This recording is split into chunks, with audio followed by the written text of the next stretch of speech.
আজকের গল্পের নাম পল্লী বন্ধুদের দল। পল্লী বন্ধুদের দল ছিল গ্রামের সবচেয়ে জনপ্রিয় দল।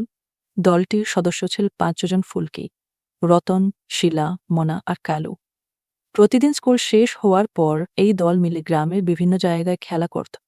পুকুরের ধারে বসে আড্ডা দেওয়া, গাছে উঠে ফল পাড়া দেওয়া, বেকার সান পারবাড দেরেখন বারবার কর মানে কলে কর, কিংবা নদীর পাড়ে দরজা সবকিছুতেই ছিল তাদের আনন্দ। এর মধ্যে সবচেয়ে দুষ্ট ছিল ফুলকি। তার কাজকর্মের কোনো ঠিক ছিল না। দুষ্টুমিতে সে সবাইকে টপকে যেত। আর তার এই দুষ্টু স্বভাবের জন্য সবাই তো পায় চবলা সৎ দু। আজকের এই গল্প হলো সেই দিনটির, যখন ফুলকির দুষ্টুমি তাকে একটু বেশি বিপদে ফেলে দিল। কিন্তু কিভাবে? গল্প মো এনারানো। একদিন গ্রীষ্মের দুপুরে পল্লী বন্ধুদের দল নদীর ধারে খেলতে গেল। নদীর পানি গ্রীষ্মের কারণে একটু কম ছিল, কিন্তু স্রোত ছিল বেশ জোরালো। সবাই মিলে নদীর পাড়ে বসে গল্প করছিল। হঠাৎ ফুলকির মাথায় এক বুদ্ধি এল। সে ভাবল, একটু সাঁতার কাটে পারলে মজাই হবে। যদিও ফুলকি ভালো সাঁতার জানত না, তবু তার দুষ্টু মন থামল না। ফুলকি সবাইকে বলল, আমি এখন পানিতে নামব, তোমরা দেখো আমি কিভাবে সাঁতার কাটতে পারি। চিকন সাথে সাথে সাথে বল, ফুলকি পাগল হয় না, নদীর স্রোত আজ খুব জোরে, তাছাড়া তুমি ভালো সাঁতারও জানো না। কিন্তু ফুলকি কারো কথা শোনার মেয়ে নয়।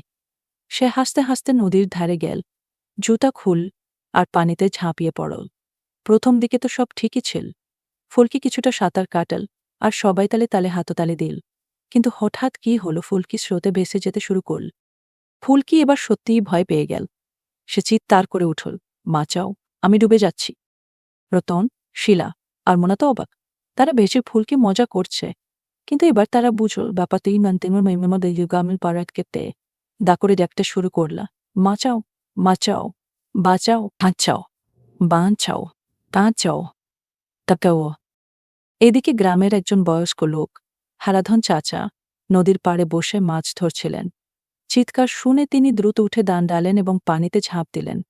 হারাধন চাচা খুব ভালো সাঁতার জানতেন। তিনি ফুলকির দিকে সাঁতরে গিয়ে তাকে ধরে ফেললেন।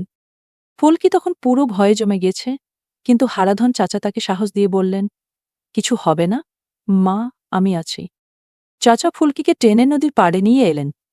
ফুলকি তখন হাঁফ ছেড়ে বাঁচল, কিন্তু তার পুরো শরীর কাঁপছিল।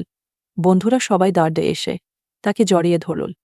রতন বলল, তুই সবসময় এক দুষ্টু কাজ করিস, এবার যদি সত্যিই কিছু হয়ে যেত। ফুলকি মাথা নিচু করে বল, আর কখনো এমন দুষ্টুমি করব না, সত্যি বলছি। সবাই এবার হেসে উঠল, কিন্তু তারা জানত ফুলকি হয়তো আবার কোনোদিন অন্য কোনো দুষ্টুমিতে লেগে যাবে। এই ঘটনাটা ফুলকির জন্য একটা বড় শিক্ষা ছিল।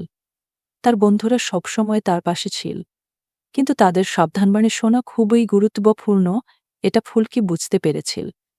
যদিও এই মজার ঘটনা একদিন সবাই গল্পে গল্পে হাসির কারণ হবে, কিন্তু তার ভয়ানক অভিজ্ঞতা তাকে সাহসী হলেও দায়িত্বশীল হতে শিখিয়েছিল। ফুলকি এখনও সেই পল্লী বন্ধুদের দলে আছে, কিন্তু এবার বেশ একটু কোণে খেলে। তবু তার দুষ্টুমি তো কখনো শেষ হয় না। আমাদের চ্যানেলের গল্প যদি আপনার ভালো লাগে তাহলে চ্যানেলটিকে অবশ্যই সাবস্ক্রাইব করে রাখবেনই